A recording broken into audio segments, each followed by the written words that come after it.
মৃত্যুর আগে, কিয়ামতের আগে আর কোনো নারী শাসক আমাদের দেশে আমরা চাই না। রাসূলুল্লাহ সাল্লাল্লাহু আলাইহি সাল্লাম বলেন, লা ইউফলিহা কওমুন ওয়াল্লাহু আমরাহুম ইমরাআ।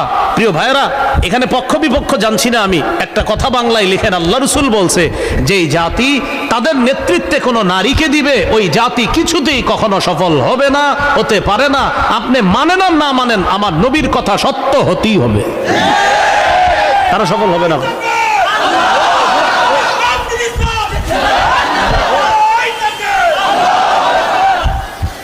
তাহলে 4 নাম্বার গুণ, শিষ্টের লালন, দুষ্টের দমন, মানে ভালোকে লালন করা, খারাপকে দমন করা।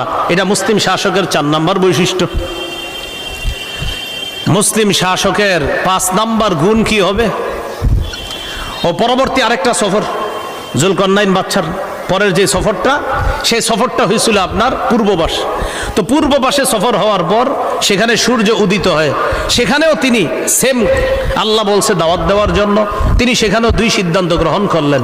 আমি দাওয়াত দেওয়ার পর যারা জালেম হবে